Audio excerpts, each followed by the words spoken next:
Hello Kafden fans! Ito bago itong inuulan ng blessings, no? Nakaliwat kanan ang Kafden mga kasembreros at saka mga behind the scenes ni Ma'am Catherine ay parang kasi yung ABS-CBN News nagbalita dito na si Ma'am May Mendoza nananawagan sa mga fans, yung Aldab fans mga kasembreros specifically dito na mag-move on na sila, no? Sabi dito sa ABS-CBN News, May Mendoza urges fans to move on and stop throwing hate after admitting on a podcast that she once fell in love with her former on-screen partner Alden Richards. So ito po ay kanyang post din sa Twitter mga kasembreros, no? Sabi niya dito na 10 years on, we are living the lives we choose or we chose, and I hope we can keep moving forward without nurturing hate. Because what's the point? What do we gain from hostility? Again, in the grand scheme of things, what truly needs proving? Find your own answer. So, nananawagan, no? Isang malaking call ito para sa mga Aldab fans na mag-move on na mga kasembreros, no? Kasi shinare lang naman ni Ma'am May Mendoza yung time na nasa podcast sila na fall in love siya kay Sir Alden. So parang recalling lang ba ng past na mga experiences at saka feelings mga kasembreros, kasi ang mga Aldab fans ay talaga nabubuhayan na naman ng loob na porque nag-share lang ng ganong sentiment or experience si Mama May Mendoza ay nabubuhayan agad sila ng loob. So parang kung kinakwento nilang nakaraan, hindi naman ibig sabihin na yun na yung yun na yung magiging buhay niya at saka desisyon niya sa present mga kasembreros, kasi nga past is past, no?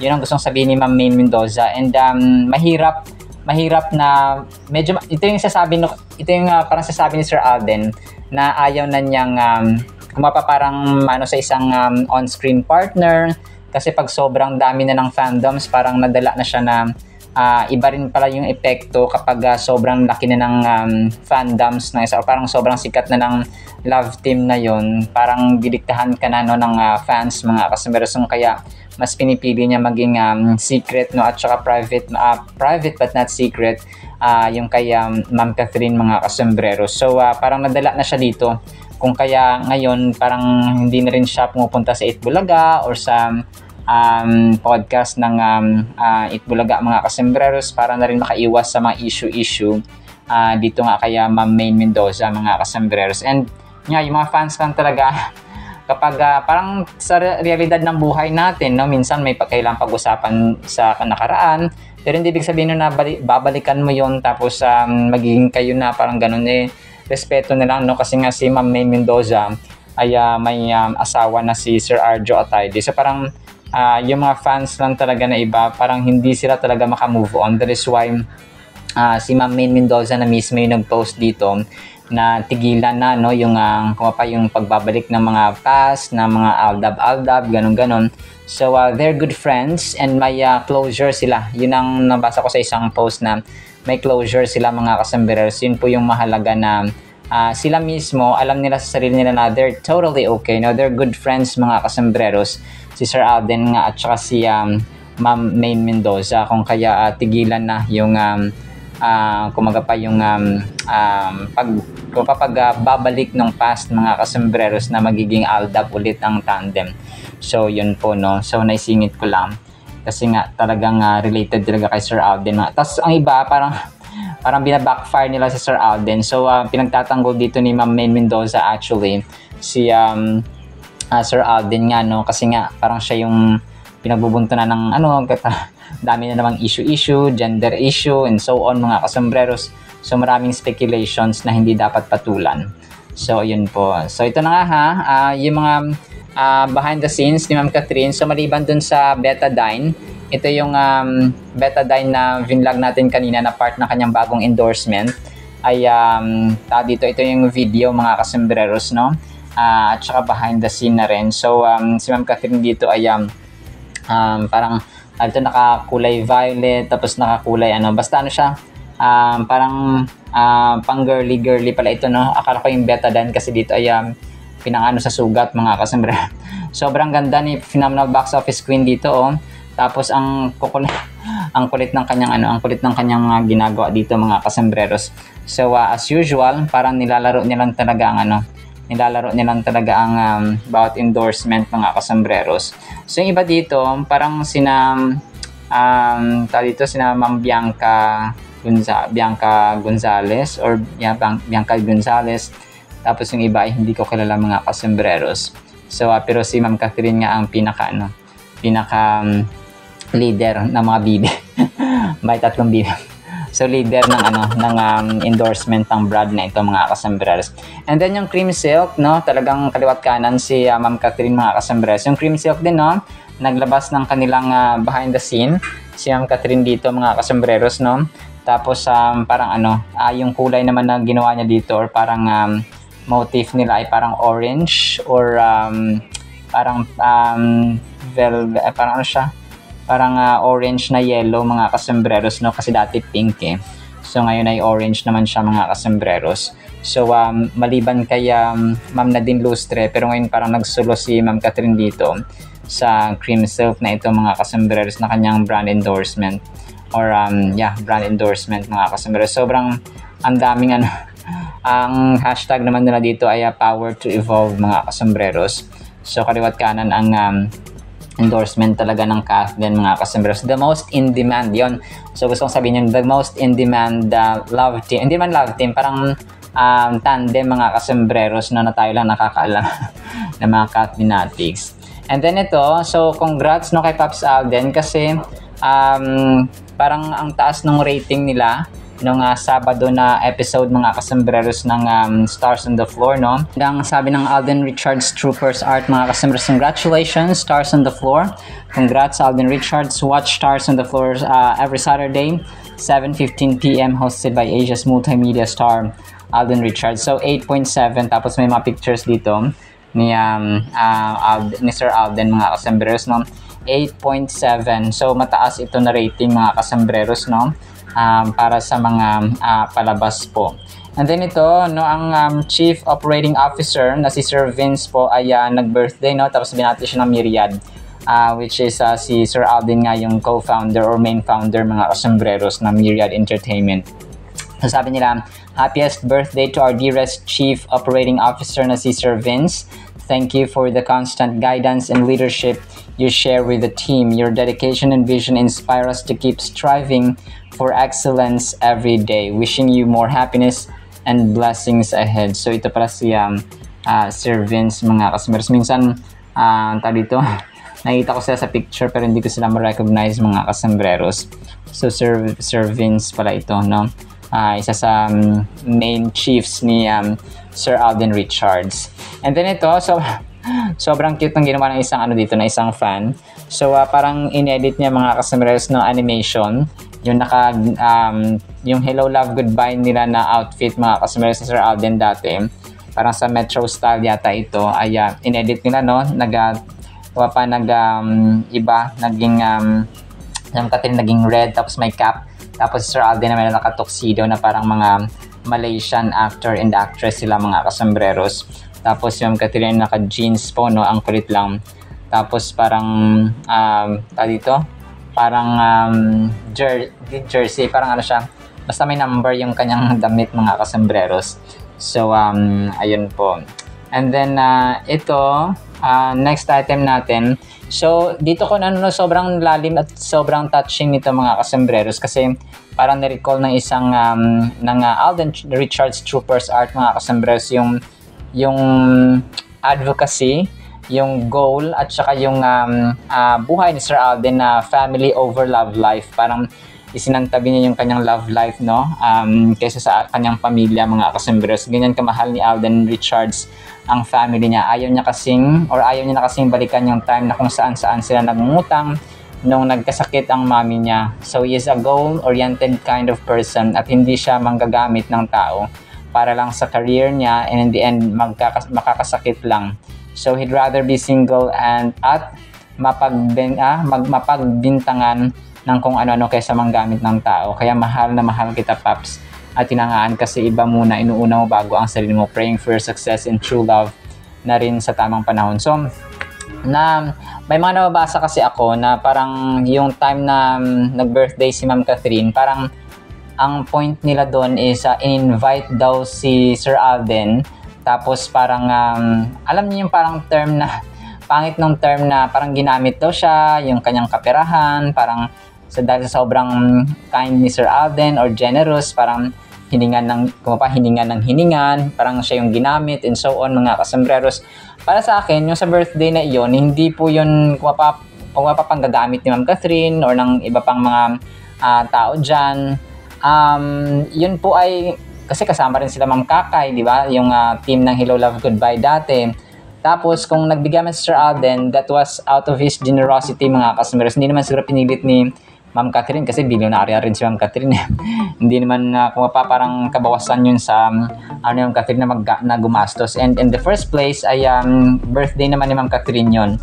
So kung kaya siguro ngayon ay kahit na si Ma'am yung parang hindi na siya gaanong pupunta sa mga birthday celebrations. So dun sa may dito sa may myriad niya na kay Ma'am Marian, parang hindi ko rin siya nakita doon. Pero ako nandun siya sa birthday celebration ni Ma'am Marian, mga kasembreros. Pero yung sa myriad parang wala akong nakitang andun siya sa video na ginawa ni Ma'am Marian, mga kasembreros. Pero andun siya kasi after yun ng party, after ng GMA Gala, mga kasembreros. So yun po, no. Pero yung term na gagamit si Sir Alden, siya nga yung term na gagamit or ginagamit siya ni Ma'am Catherine for the sake of career. Nako, sobrang famous naman ni Ma'am Catherine, no, para manggamit, mga kasembreros. So Ma'am Catherine is the box office queen, mga kasembreros, kahit na wala pa Sir Alden. Si Sir Alden din ganon. So kung kaya match sila, mga kasembreros, kasi nga pareho silang sikat sa kani-kaniyang field, mga kasembreros, either separate sila na projects and so on. So parang yun lang siguro yung parang naglalaylo si Sir Alden sa mga attend ng birthdays. So hayaan na natin na kumbaga pa ay private but not secret, mga kasembreros, ang connection at saka relationship ng Kathleen. So sa mga iba lang siguro na parang dinown nila si Ma'am Catherine, yung solid na Aldenatics, dinown nila si Ma'am Catherine. Tapos yung iba naman ay dinown naman nila sa Alden. So parang ganun ba? Pero hindi naman lahat, na may mga Cathleenatics din talaga, at saka sobrang dami pa ng Cathleenatics, mga kasembreros. Alright, so naturally sa ating Kathleen items, sana po ay pakinggan po natin ng Word of God. Again, today is August 20, 2025, Wednesday na po. At para po sa ating Word of God ay sobrang ganda po nito. Sana po ay pakinggan natin ang title, Ating Ilaw. Psalms 27 verse 1, The Lord is my light and my salvation, whom shall I fear? The Lord is the strength of my life, of whom shall I be afraid? Dito, mga kasembreros, although yung ilaw, ang kalakasan, at saka yung ang ilaw at ang kalakasan at ang kaligtasan ay tatlong components na regalo ng Diyos sa verse na ito. Naalala ko dito yung fireflies. Alam niyo yung tawag dito? Sa amin kasi sa Ilonggo, ang tawag dyan is kipot-kipot, no? Kung nakita niyo sa screen yung mga kasembreros.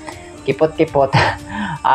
Sa Tagalog ay alitap-tap. Yun, alitap-tap, mga kasembreros. And meron nga movie niyan, di ba? Sina Ma'am Marian Rivera, sina Asunta de Rossi, mga kasembreros. Yung Firefly nga, no? Na sobrang sikat din ni Direct Zig Dulay. So ito yung naalala ko, yung Firefly, kahit na maliit lang yung kanyang, grabe, no? Isa ito sa mga amazing creatures actually ng Panginoon na kaya niyang mag-provide ng liwanag sa puwet ng sa puwet or sa katawan ng alitap-tap, mga kasembreros. So talagang isa ito sa mga manifestations na dakila talaga ang Diyos when it comes to creation, mga kasembreros. He's the most creative of all the most creative, mga kasembreros. Yung likha niya ay napaka-amazing. So sa gabi, kapag kunwari, no, talagang sobrang dilim, mga kasembreros, ang mga fireflies, they can provide small light, no? Kasi ibang dating kapag puro madilim na lang yung nakikita mo. As in, wala ka makikita, no? Matitisod ka, madadapa ka, matutumba ka, mga kasembreros, kapag wala pong ilaw. So dito, ang verse na ito ay naisulat ni King David, mga kasembreros, during sa time ng kanyang distress, no, sa kanyang sa kanyang problema, sa kanyang sufferings, mga kasembreros. And si Haring David ay ni-reaffirm niya dito yung kanyang pananampalataya ng kalakasan ng Diyos ang kanyang ilaw. Kaya tayo din ay gawin nating ilaw ang Diyos mga kasombrero sa ating buhay. Hindi naman literal na kasi meron namang sabi mo may light bulb naman, meron naman di kuryente na na ilaw. So hindi po ganoon mga kasombreros. Yun po yung literal natin na ilaw sa ating tahanan. Tapos ang sinasabi dito ay yung ilaw ba na kumbaga pag-guide, no? Kumbaga yun yung guidance natin, yung parang compass natin mga kasombreros, parang direksyon natin na ito dapat ang decision ko, ito dapat ang choice, ito dapat ang gagawin, etc. etc. So napakaganda ito because having trusted the Lord, King David has seen firsthand on many occasions yung amazingness ng Panginoon, the faithfulness of God towards those whose hearts are fully devoted. Gaya ng kanyang sinabi mga kasombreros sa 2 Chronicles 16:9. So, kapag devoted ka sa Panginoon, hindi sa religion kundi sa Panginoon mga kasombreros, ay makikita mo yung kanyang ilaw, makikita mo yung kanyang at mararanasan mo yung kanyang guidance na kasi bibigay siya ng instruction mula sa iyong kaibigan, mula sa iyong magulang, mula sa Biblia na pinaka first hand source mga kasombreros. Si David, God helped him slay the lion. Kung alam natin yung mga kwento mga kasombreros ng bata pa si David, when his sheep were under the threat, that's 1 Samuel 17:37, and then tinulungan si David, yung batang David mga kasombreros during the time of Goliath, nung nagkaroon sila ng battle, na kung saan ay talagang yun parang breakthrough ni David mga kasombreros, na nakilala siya tapos binigyan siya ng posisyon sa naging malapit siya sa hari, kay Haring Saul mga kasombreros. The only true threat to David was his own weakness. So tama ang threat o ang panganib lang para sa atin ay yung ating sariling weakness, yung ating sariling kahinaan. Tayo mga tao, talagang natural na sa atin yung kahinaan, yung meron tayong, kasi mortal beings tayo na we're not immune to sufferings, to problems, to challenges araw-araw, kaliwat ka ng bayarin, kaliwat ka ng mga asikasuhin, kaliwat ka ng mga labahin, kaliwat ka ng mga, alam mo yung daily transactions and daily routines natin mga kasombreros, na parang nagiging paulit-ulit na lang araw-araw. When his heart, King David, was steadfast, there was simply nothing to fear. For the Christian, we have such a hope that we can trust God in any and every circumstance. When times are good, we can thank God and trust Him to always provide and protect us, remembering we have nothing that He has not given us, even when what we have is by the grace of God to bless the work of our own hands. So, kung anong meron tayo, pasalamatan natin ng Panginoon mga kasombreros. And then kung anong wala tayo, ay pasalamatan din natin, because sometimes kapag meron tayo ay baka distraction at saka panganib ang abutin natin mga kasombreros. So when times are difficult, we thank God, and we trust in Him who is sovereign and does absolutely everything for our good. So kapag may problema tayo, pasalamatan din natin ang Panginoon mga kasombreros, although mahirap talaga bilang tao, pero kapag nagpapasalamat tayo, it's a full surrender idea and character na sarapan ng Panginoon na sa kahirapan, sa kaligayahan, sa kasaganaan, sa may sakit man tayo pa ay nagtitiwala sa Kanya bilang mga anak niya mga kasombreros. When we are in need, the Lord is our salvation. When we are full of His abundant blessing, the Lord is still our salvation. So sa hirap at ginhawa, lungkot at ligaya, di ba yung kanta yan?